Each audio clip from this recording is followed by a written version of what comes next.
Greetings, my friends. David McLeod here, your life mastery coach. Welcome to another episode of Soul Empowerment, where we cover all kinds of interesting topics, ranging from the good, the bad, the ugly, and the in between. Today, our topic is called All in the Family, and we're going to be talking about the impacts of certain things that happen in our lives, particularly when we're children, and what happens as we grow up and continue growing, becoming adults and going into our lives and so forth. And of course, with me today are my two lovely assistants and co-hosts, Gail Nowak and Sarah Jane. Welcome, both of you. Gail, why don't you do a quick introduction of yourself and tell us a little bit about what you do and who you are. Sure, I'd love to do that. Thank you, David. So I'm Gail Nowak. I am a transformational speaker and retreat leader and coach. I work with New Earth leaders, helping them really step into their power and their truth and be visible doing it. I think that's probably enough for today. You'll get a sense of a little bit more about who I am and how I roll during our discussion. So I'll pass it over to Sarah. Before I say anything more, I want to ask you, Gail, what does New Earth mean to you? So New Earth means to me the creation of humanity and the world in a better system than what we've got going on now. That's what it means to me. Got it. Well, I guess that's what we're all involved in then. We're all trying to create a better world and try to help people to grow and become even more of who they really are. And you, Sarah Jane, welcome. Say hello and tell us a little bit about where you are, who you are, and what you do. Hiya. Right, I'm in the UK, down on the south coast, and I work with energy, Reiki, with sound, the sound in the form of toning the voice. I work very much with the inner child, having done masses of work on myself and the traumas of my early years, and having found a way to reconnect with the traumatized child. I've been able to do that for myself, and therefore I help others to do the same. And for me, it is just amazing seeing the difference in people when that connection is made. And the way I like to see it is when the child feels heard and seen. Because for many traumatized children, they don't feel heard and seen. Neither do adults. But I think if we can get back to the child, we can really support the adult. And I know it has made a huge difference in my own life. But people have said to me, but I'm not ready, Sarah. And I think with everything that all of us do, we all have to be ready. And so we totally accept the fact that, yes, we can help people, we can support people. And that's why we do these programs, so that in a way we can do it in a different way to support people.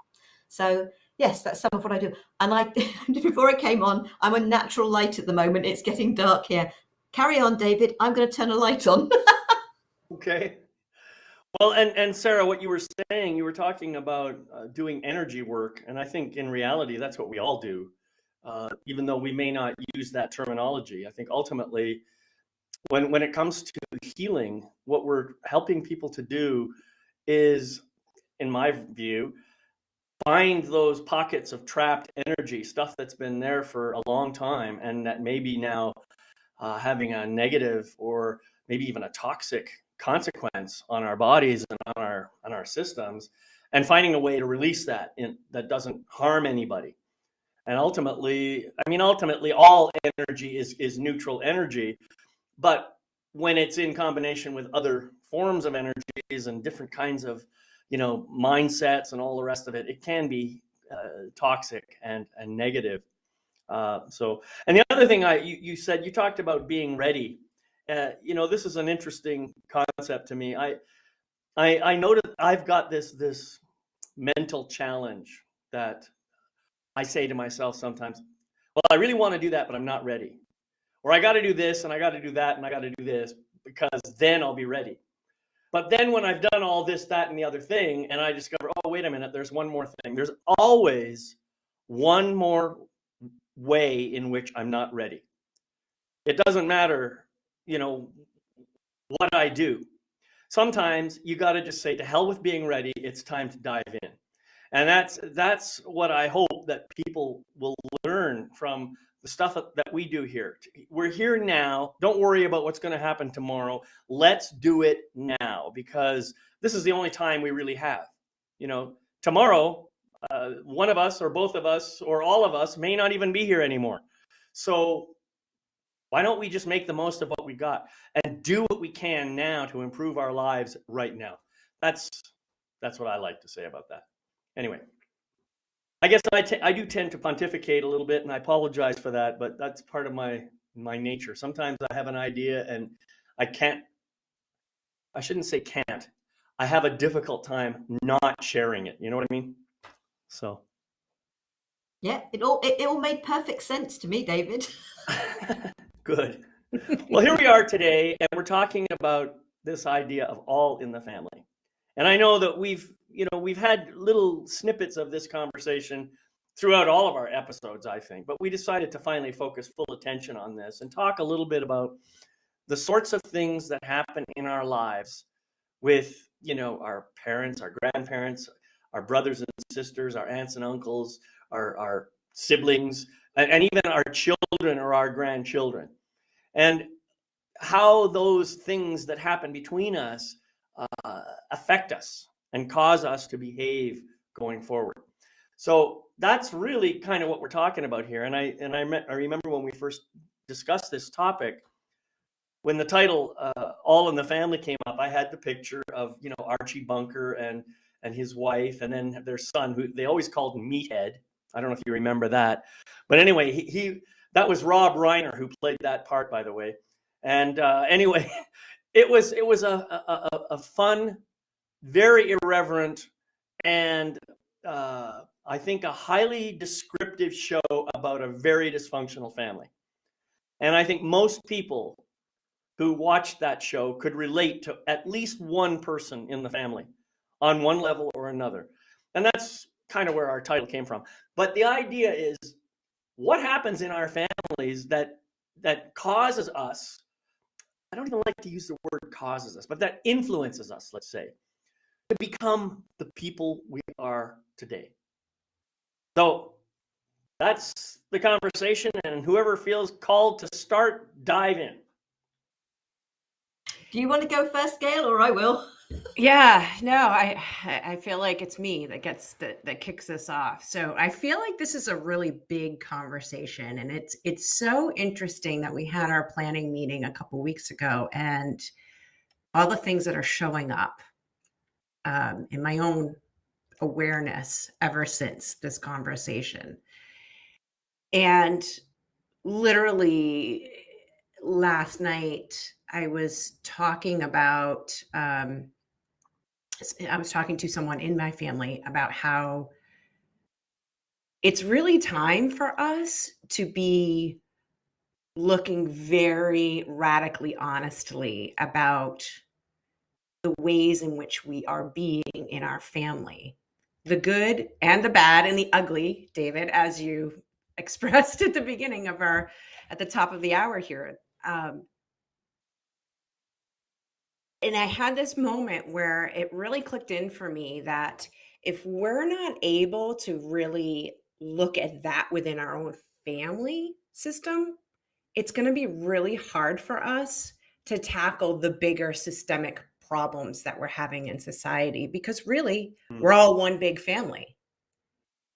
So I love it. It feels like a very big conversation, and also a very deeply personal and introspective conversation as well. And so me personally, I'm really kind of dancing in between, your original question of like, what is it about our families that influence us? Like, why do they have such influence in how we be in the world? And also looking outward of like, hey, we really need to be looking very closely at everything within our family dynamic in order to start being radically honest about the bigger systemic challenges that we have right now. So that's kind of like where I'm at the start of our conversation here. I'm not sure if that totally went in the way that you were asking about, but that's I just wanted to presence that. Right. Thank you. And Sarah, I think you were ready to go too. So what did you want to say about this? Well, sort of, again, there's stuff going on in my life. I don't think anybody's immune to this unless you are just so closed down to it, or somehow you have got the perfect family. And what is perfection? But no, we've got stuff going on in the family at the moment, between my mother and one of my sisters. And I was actually teaching one of my nieces Reiki level 2 today. So as I said, I very much work with energy, but she's aware of what's going on. And I've also been made aware that she contacted one of her cousins, so another one of my nephews, who is very close to my mother, and who probably gets his ear bent quite a lot by her. That's just saying that we sort of tend to use. And because my niece has been on the receiving end of some of my mum's stuff, she got in touch with him just to say, sort of, it's not just about my youngest sister, who's also her aunt, because it's my middle sister who's her mother. It's just something that happens. And what we were saying, and we were talking about other bits and pieces that have happened sort of like over this weekend and things that have been said. And it's very much a matter of, we've been very much brought up with thinking about other people, what other people might like to do, etc.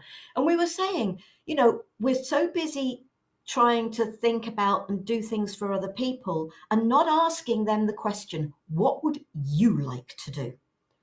And we're assuming we know, but my mother was accusing me of not being sufficient of a mind reader to know what she was after. And I said, well, I'm not a mind reader. You've got to ask. Exactly. And it's how people ask. And don't try and make an assumption about me. Please just ask what it is you would like. You may get a no, but you can get a yes. But don't say, oh, because of this, I'm trying to be kind to you. So because it's, forget that stuff. Because, and as my niece sort of said, we can all plan on doing things for other people we think they'd like. None of us enjoy it. And to be perfectly honest, we could have all been doing something else that we could have enjoyed. So our interfering and thinking we understand the people closest to us when we don't, because we have no idea what's going on in their head behind closed doors, etc., etc. All the sayings you can come up with that. It's what people are going through. It is so important that we all talk to each other and stop making assumptions. And I'm deliberately using that word, because assume, as of you and me. And it is so right. Stop assuming, start asking, and ask people to be very concise. This is what I'd like, not, oh, but I don't want you having to travel on a bank holiday. Excuse me, what was I doing at the time she said that? Traveling on a bank holiday to take her blooming well home. It's, hang on. I didn't say anything to her, but I felt like saying, mother. Well, you're talking about a lot of, you're capturing so many family dynamics in one short story here. One of the things that comes up for me as you're speaking is, how much do we allow ourselves to be shaped and formulated and conditioned and controlled by the ideas that we have of what other people want from us? This happens in every family.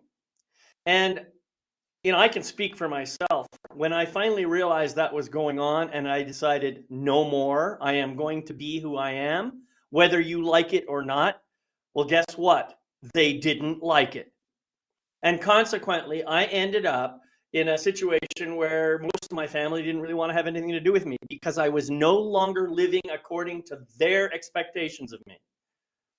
Now, is that painful? Yeah, in a way it is painful. But on the other hand, it's kind of liberating.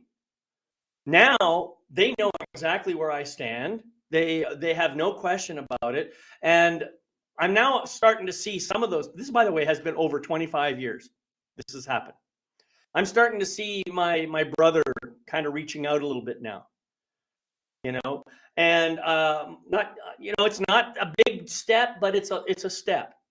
And this is what I think that all people have to understand. At some point, you have to decide what's more important. Are you going to be true to who you are, or are you going to allow yourself to be completely shaped by someone else's picture of you? That's the question you have to answer. So ultimately, even though we're talking about family, ultimately, it all boils down to me. It's all about me. I have to be truthful to myself. If I am not, then I'm going to be the one who suffers in the long run, no matter how happy those other people are. And that is just not right. I'm sorry. And I don't know if you folks have noticed this, but we seem to have gone way overboard in our society these days, where now if your feelings get hurt, I can be charged with a hate crime. And that is absolutely absurd. It is insanity taken to the extreme. I am not responsible for your feelings. Even if I call you a horrible name or something like that, that's me behaving. Your feelings are your reaction. That's just the way it is. And we have to grow up and start understanding that. I'm getting fed up with it personally. So I'm sorry, it was a bit of a rant. Gail, settle us down here. Oh, wow. So many juicy nuggets here. I want to first speak to what you brought up, Sarah, about the assumptions. One of the big game changers for me personally in my family dynamics with family of origin and family that I've created, really is this simple concept of assumptions and agreements. And it's not something that I think, unless you're doing inner work, unless you're seeking this information out, it's not something that we learn typically in our family of origin, unless you've got really conscious people around you already. Such a game changer, and really shifts that dynamic of looking outside of yourself to be what you think other people want you to be, and really helping you to understand, wait a minute, this is who I actually am. And Sarah, I don't know if you've found this or David, if you found this to be true, but when you are actually being clear and asking for agreements and not making assumptions and taking people at face value, suddenly things can get, yes, some people don't like it, David, but it actually gets a lot easier for you as the individual. That you're not anticipating or trying to live up to something that you're not even sure what you're living up to, right?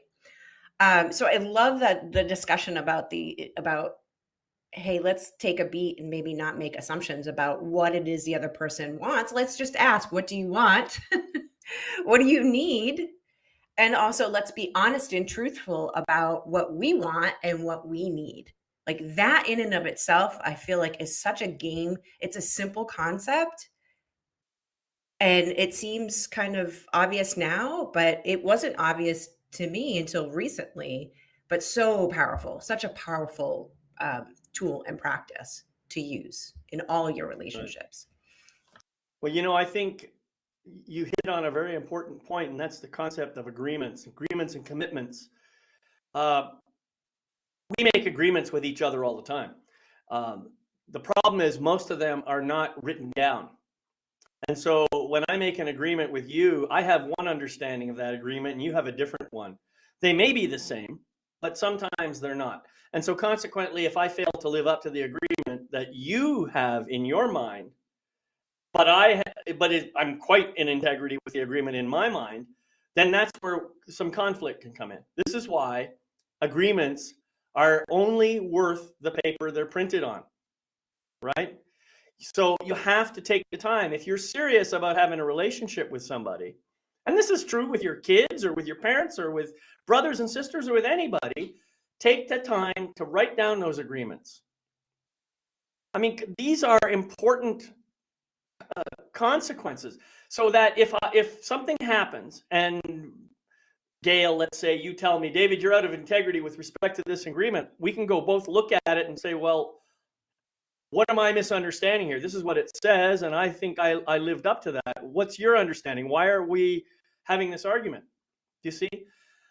When it's not written down, then it becomes just a he said, she said kind of thing, which is of no value to anybody. But I think that agreements are crucial in any relationship. And the problem is, most of us have either unwritten, or, to kind of vary the word assume, we have implied agreements. You know, because you have behaved this way so much in the past, I assume you're going to continue behaving that way in the future. Wrong. We're all human beings, and we grow, we change, we transform, we go through all kinds of stuff. So to expect someone to behave exactly the same way just because they did so yesterday is kind of a mode of insanity, right? And unfair. And it's not fair. It doesn't allow the other person to grow. This is the same thing with any other kind of, with boundary setting, for example. In order to have a safe and worthwhile relationship with somebody, both parties have to be able to declare their boundaries at any given time. So I need to be able to say to you yes or no on any given issue.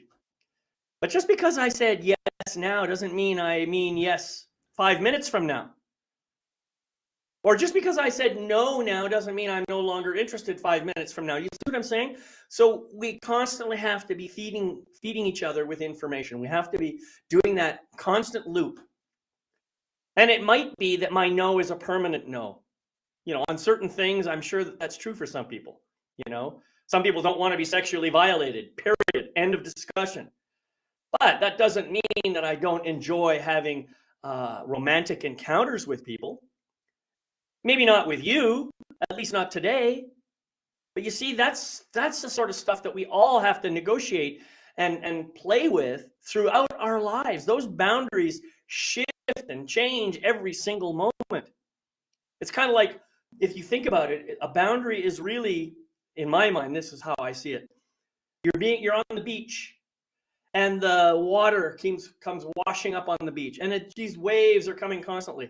And every time that wave hits the beach, the beach itself, the shape shifts. It changes. Your boundaries are exactly the same way. All kinds of events are happening, so your thinking is changing, your feelings are changing, all of that stuff is changing. So you have to check in frequently and be able to say, this is my boundary right now. Also, I feel like a key word in that. Something that, sorry. I feel like a key word in that too is information, right? So it's especially tricky within our families to not take things personally. Right. Right.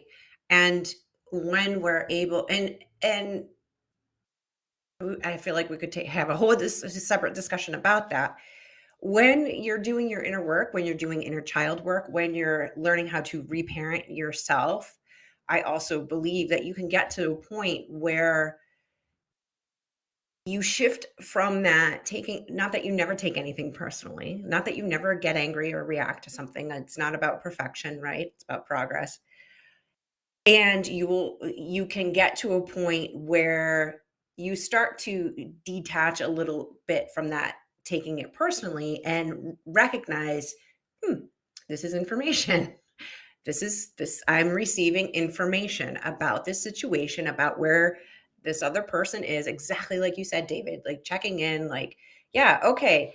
I literally had something very similar happen with an in-law. Of There's a whole narrative about this particular person, and whatever, the stars aligned, and I met this person where they are at now. And it was a completely different experience, and all the past narrative just disintegrated. Right. And so it's exactly what you're saying. Like, it might be a no, or it might be I haven't changed, or it might be all of a sudden everything is we're all on the same page, kind of like your brother reaching out a little bit more now, right? Like, there is room. It's not to necessarily allow bad behavior or excuse bad behavior, or not be aware that that might come back around, but also we are totally capable of allowing space for people to show up differently in any given moment. Yeah. Yeah, it's just a point though. It's you mentioned the phrase bad behavior. I noticed my neck hairs started to stand up on that one, because In that's quotation just your marks. judgment. Yeah, it's In your judgment. quotation marks.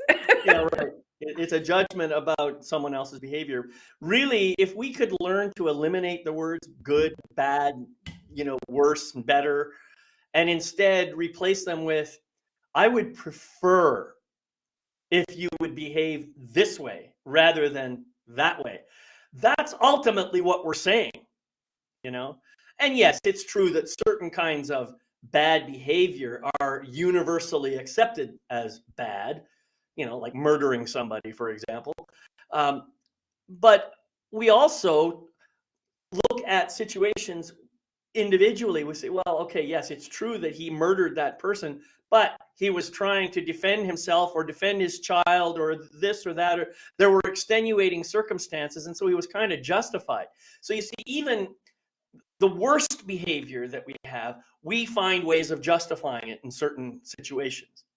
This is I'm not trying to say that there's, any reason to kill anybody. I'm just saying that sometimes we can't just simply judge the behavior. Sometimes we have to look at the circumstances, and sometimes we have to consider the state of the mind of the individual who's doing it and all this kind of stuff. So let's be careful about making universal statements about good behavior or bad behavior or anything like that. I want for us to kind of model that sense of higher awareness. That's what I'm hoping for. But isn't everything about higher awareness? For all of Well, us. for you, for us, it might be, but not necessarily for everybody else. But it's about helping people. The reason we do these programs is to support and help people to know that they can do it as well. Exactly. We've come from a place maybe worse than they're in, but maybe it was easier for us. It doesn't really matter whether something's worse, easier, whatever, because it is what it is for each individual. Right. I'd like to sort of almost go back to this thing of my life is to revolve. My life is to revolve around me, as is everybody's within the family to revolve around them. It's their life, and they should be true to themselves. There are going to be times in families where an individual will say, okay, fine, maybe not necessarily my cup of tea, but this is my mother's 80th birthday, and she's older than that. But okay, for that, it's something she would really like to do, and therefore we'll honor the fact that it's her 80th birthday. So there are going to be those times when we do support people in things that they would like to do that aren't necessarily things we would like to do, providing it's not something totally against us and feels totally wrong. But it's also about, isn't it, being able to say no, and for people to realize that no can be a huge gift to them. And, the first time I really put my foot down and said no, I was not flavor of the month for a while. But what it ended up by doing was giving the rest of the family the freedom to do exactly the same. And it has to take one person that turns around and says, no, I've made an offer. It does not include whatever. And my offer is rescinded if that's what you want. And it was very much about not wanting a particular person in my house. The energies, I've got a house that's got some lovely energies in it. Why would I deliberately want to bring in somebody whose energies could disrupt that? So I said no. And it was just like, because it was something very specific. And that person to me was outside of the family. So I had the courage to say no. And as I said, it didn't go down well. But it has started that process. And with what's going on at the moment, it's about getting back into that process of honesty. And at the end of the day, your yeses and your nos should be totally honest. They really should. Honest to yourself and honest to others. And the other aspect to that is when you are saying yes to people and you really mean no, you're either going to let them down or you're going to do it really grudgingly and you're going to hold a grudge about it. You're also, there's the good chance that you're going to be worrying about it. You're creating a negative energy in yourself. And that negative energy is going to come out when If you say yes when you mean no, you are 100% out of integrity with yourself. Yeah. Because, your thoughts, words, actions, and emotions are not in alignment. And this is something that people don't seem to understand. So if you cannot genuinely say yes, because you feel it in your body, then don't say yes. On the other hand, if you can't genuinely say no either, well, be honest about that too. Say something's going on for me. I can't seem to make a decision about that. Be honest. Give me some time to process it or whatever. You don't need an answer in this instant, do you? And most of the time people are quite flexible, So yeah, I think it's all about integrity.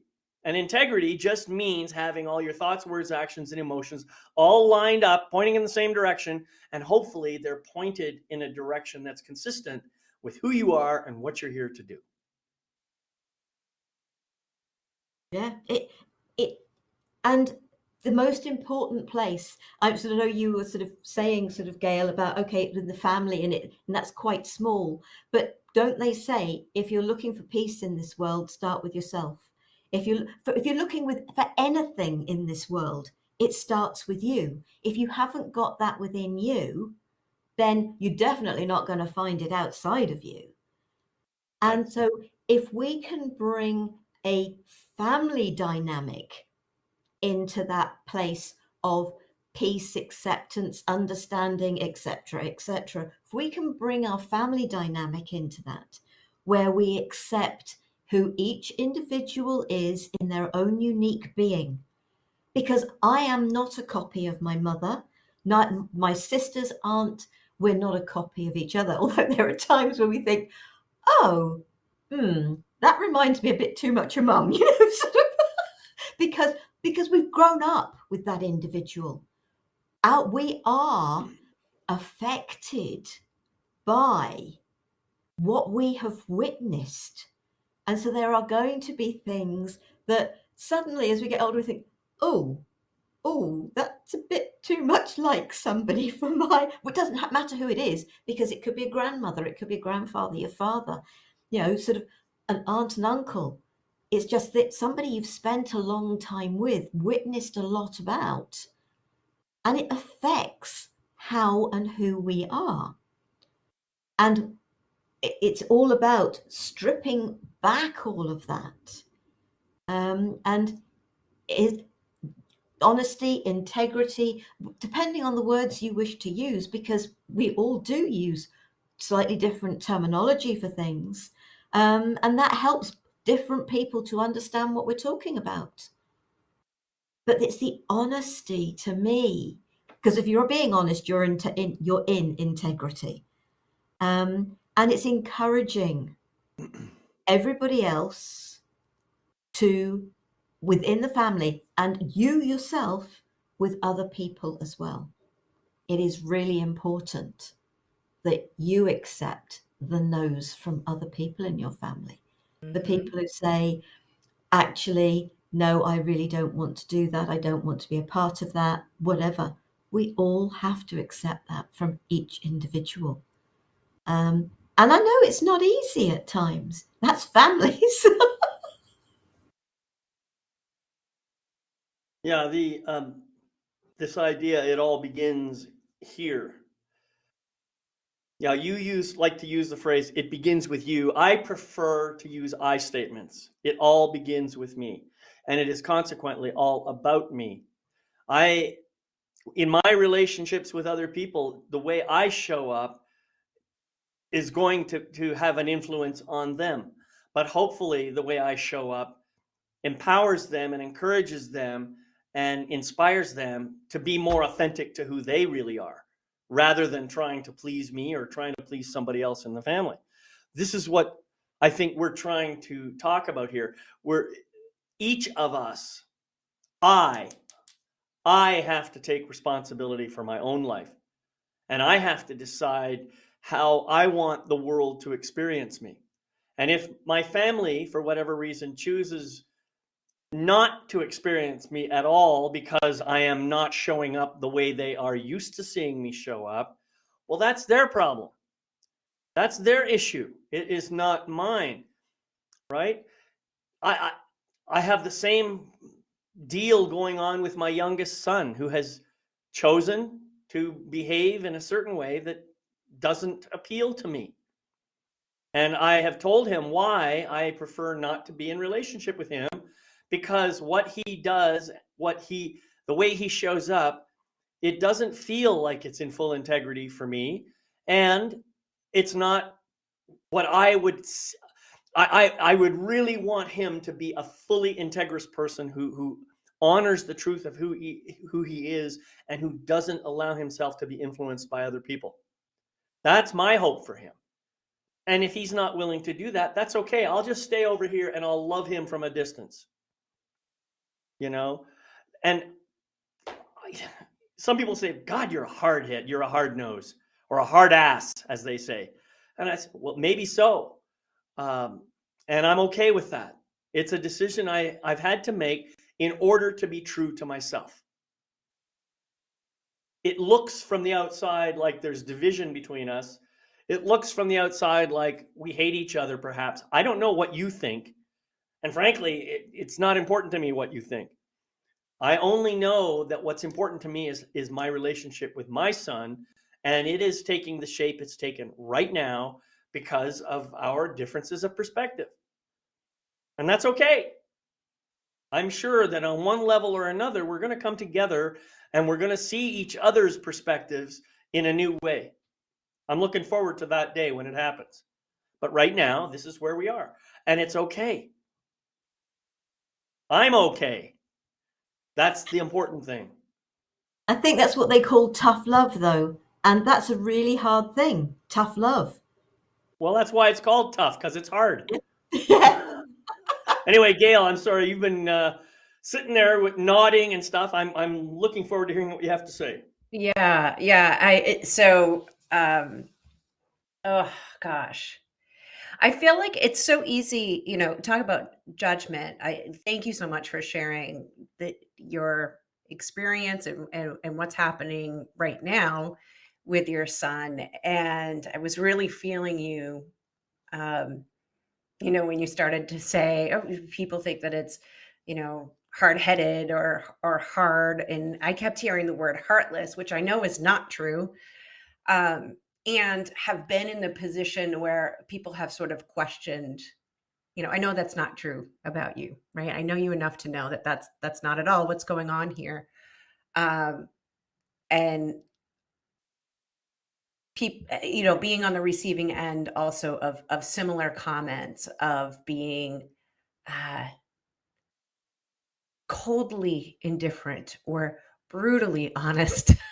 And I get why it comes off that way sometimes to people who are outside of the situation. And you absolutely bring up a great point of when you are being true and in integrity with yourself, you can be okay with that discomfort. You can even be okay with whatever story people are saying about you. Mhm. And you can stand strong in that truth. It's not going to be easy. And that, in my opinion, that is actually love.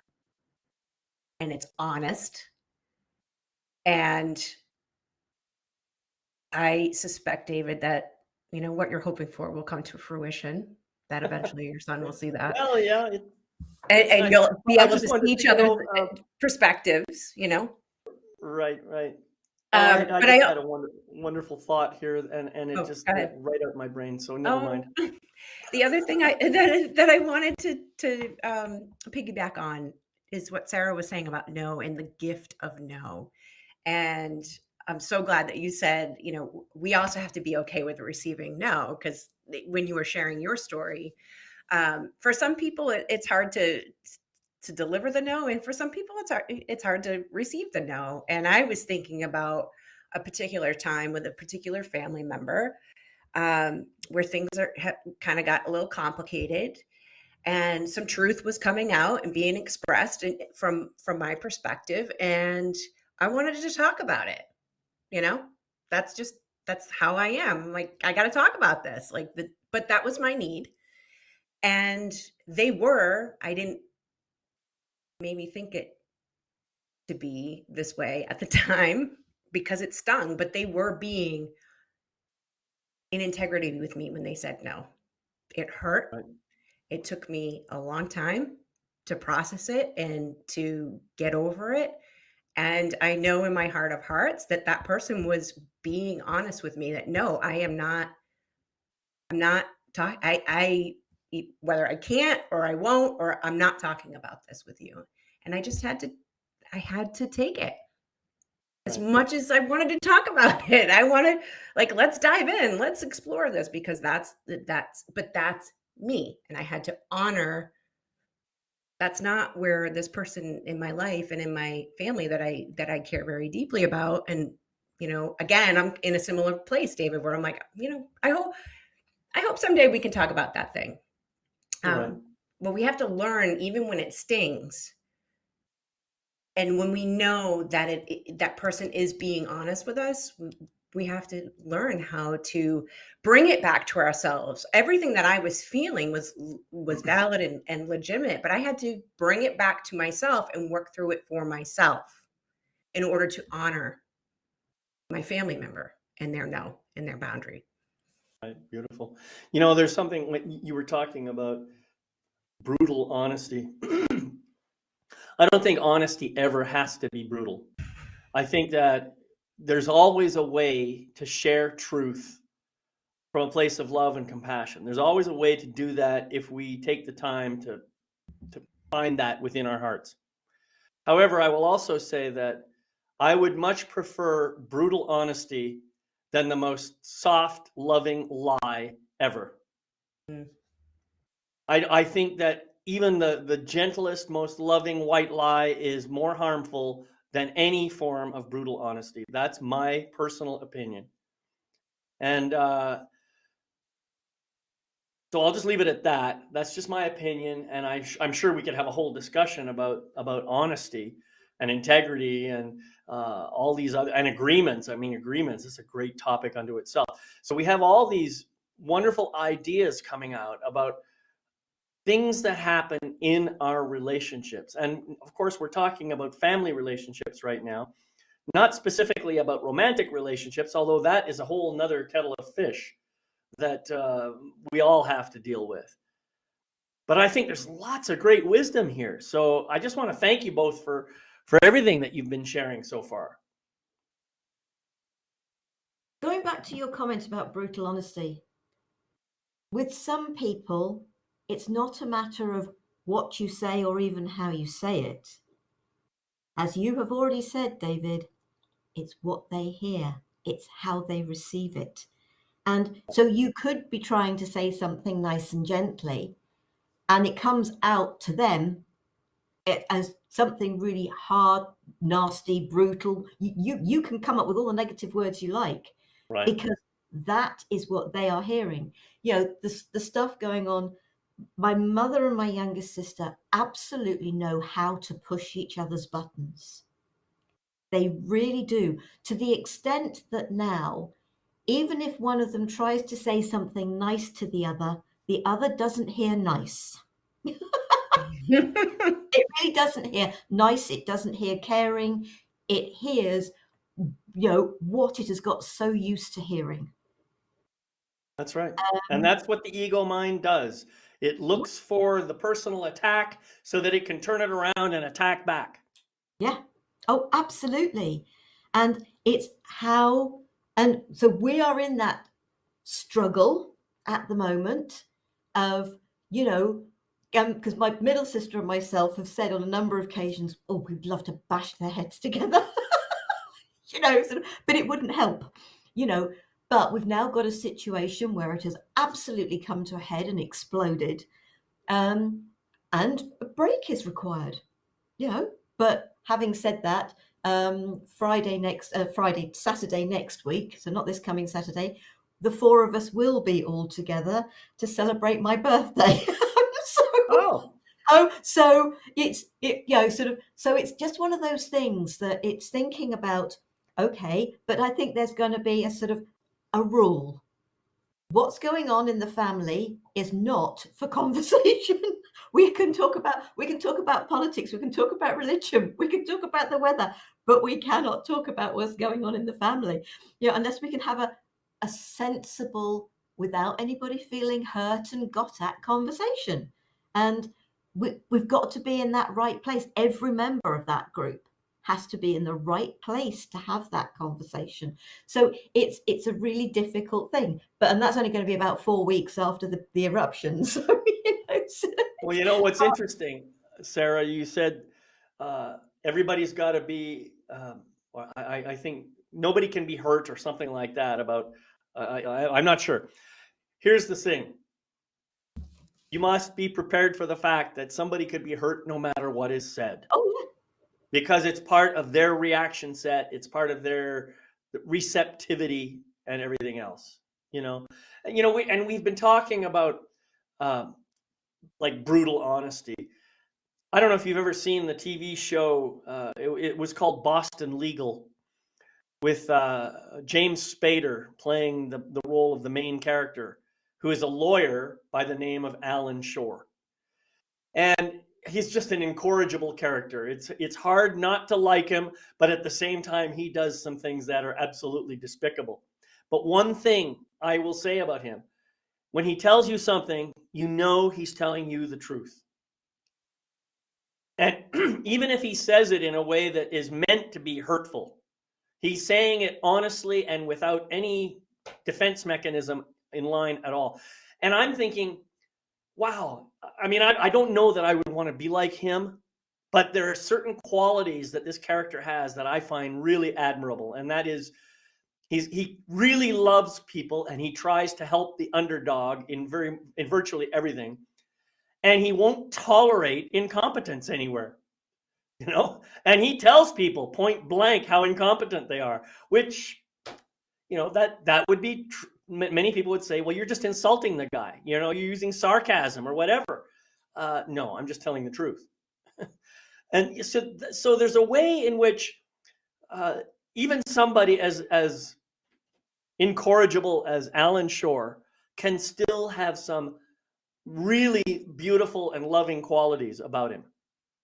And that's same thing is true for my son, for my family members. Even though there are certain qualities that I'm not really crazy about and I don't want to hang around with, there's lots of good stuff there too. And maybe if we could all learn to filter away all the bad stuff out of our minds and focus only on the good stuff, and I bet you there's more good than bad in almost all of these people. What could we do individually to heal our families, to heal ourselves? Just a thought. It's really important to go back to that honesty. And something I have said now for years is, if you hear something and you think, ouch, don't ask, did you mean what you said? Because in 99.999% of cases, they're going to have meant exactly what they said, but that isn't necessarily what you heard. So the question is, did you mean what I heard? And I did do that with my mother.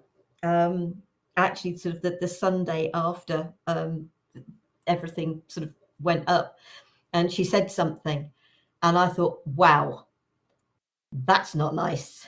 It wasn't actually about me, but that's beside the point. It was about somebody else, and it wasn't my youngest sister either. And I said to her, oh, can we stop there a second? I said, I can actually see two meanings for what you have just said.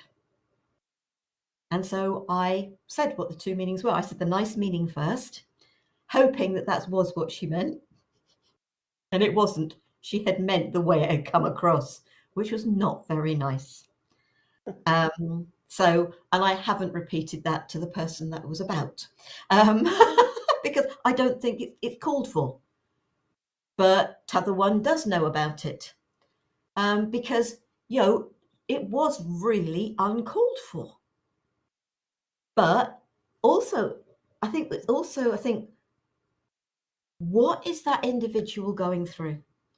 Because when this started, I actually went back to both my sisters and I said, I'm actually a bit worried. Is she depressed?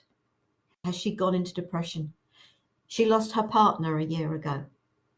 And my dad sort of like 11 and a half years ago. She's not sleeping well. She's in pain. There's quite a lot of stuff going on. And so if you're not sleeping well, because of being in pain and lack of sleep are a great way of getting to the stage where you actually cannot cope with life. I know, I've been there. I had 6 months of pain and sleepless nights with my jaw, and I could not cope with life. But I was just exhausted. So is she in exhaustion? Is she heading towards depression? What is it? And so my middle sister actually ended up by calling her doctor, and then calling her and saying, I've spoken to your doctor. Will you please ring him? Because of so if there is some major disruption going on, what is going on in that individual's life? And can then we be in that place of not liking what's going on, but be in that place of, but is there a root cause? And is that root cause something very now rather than in the past? And pain and sleepless nights can do that to you. And so, yeah, my concern was depression. He came up with sort of various other things that it could be as well, that she could be. And so, but yeah, now she's getting some support. And that helps. And I think... Well, I mean, what you're saying is, I think, really important. And that is, if I'm having a reaction to something that somebody else is doing, one of the ways that I can deal with that reaction is by asking myself, well, I wonder what's going on in that person's life that caused him or her to say that particular thing. This is called compassion. That's what that is. This is a really powerful tool that we can all use if we choose to practice it. Rather than going into our own reaction to what we hear, can we stay in our hearts, stay compassionate, and try to meet that person right where he or she is and say, so tell me more about that. What's really going on? Where is that coming from? That doesn't sound like something I would expect to hear from you. You know, you can say stuff like that, and you can encourage the person you're with to come from his or her heart at the same time. And often, well, the truth will come out sooner or later. It always does. Gail, you got something else to Yeah. say? I hear two magic questions in what we're discussing right now. Your question, Sarah, of did you mean what I heard? I have been exploring with that, and it's so fascinating. It's so fascinating to have a reaction and have an assumption and to take a moment and say to the other person, did you mean what I heard? And then they say, well, what do you think that I said? And so far in my experience, that is not what they meant.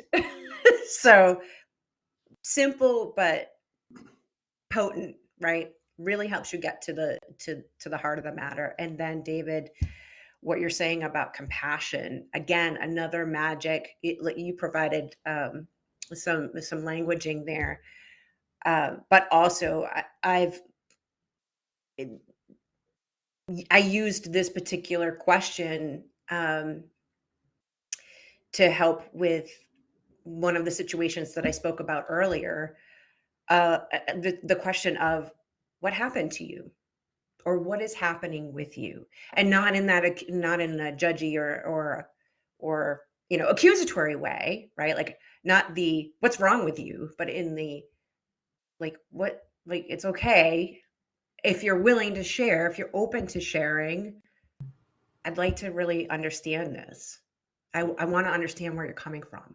And that just, if the person's ready, it just disarms them and opens them up. And there's so much healing that can come from that kind of question and conversation.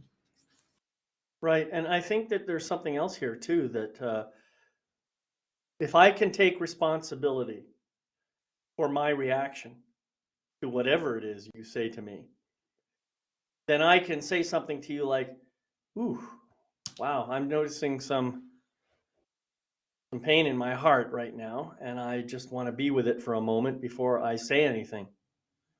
I don't want to go into immediate reaction. I want to hold that energy, and because even if I say immediately, did you mean what I heard? I'm already putting it on the other person. Rather than saying, I'm having a reaction, what I heard you say was, and then just say, and how that landed on me was, and then you can describe that.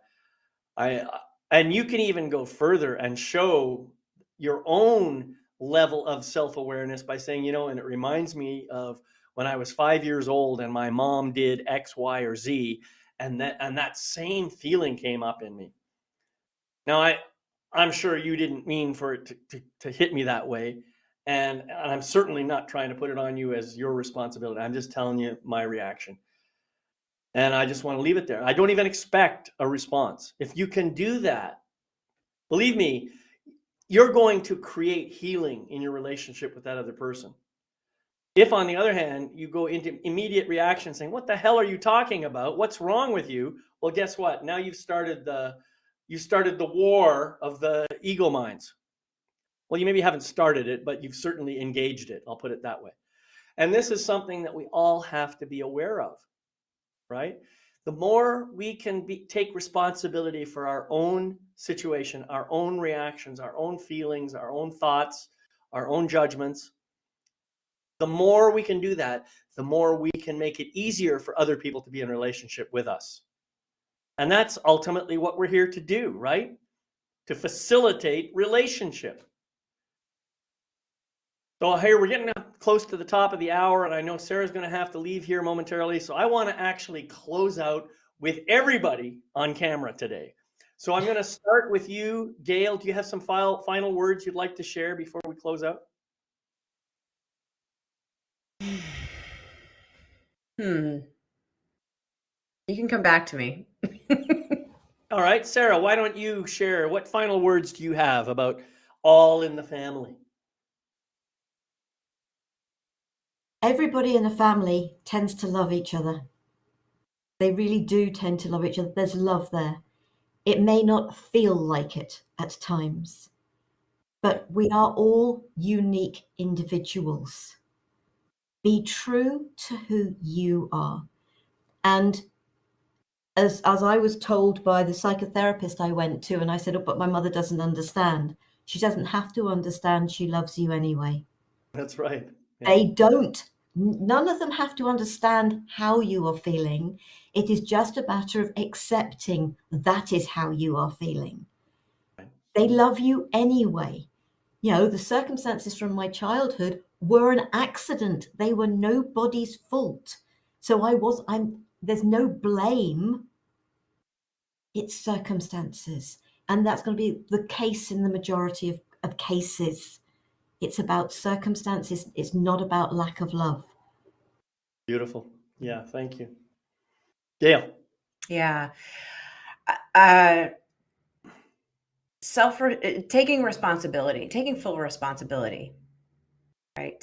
I feel like we touched on it, but we didn't really go too deeply into it. And that's the piece that I want to leave off on, is when we're willing to take full responsibility of the things that we've been talking about today, our own reactions, our own feelings, our own interpretations of things.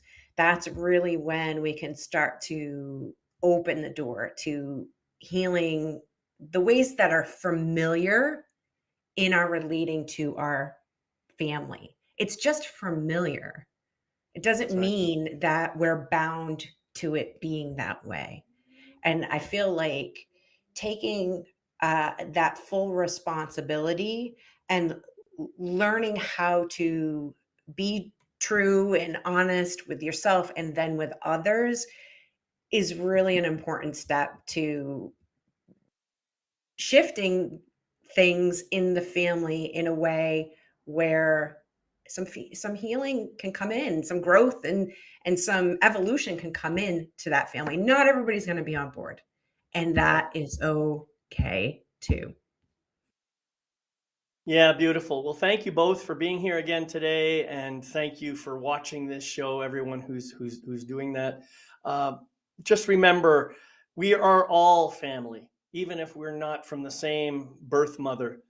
We all are family in a big, big way. We're all one. Let's learn to love each other in a deep and powerful way, and stand up, as Sarah said, for the truth and the wonder and the magnificence of who we really are. Remember, you can catch the recording of this and every other show on my website at yourlifemasterycoach.com. Thanks again for joining us, and we'll see you next time on Soul Empowerment. Bye-bye. Bye.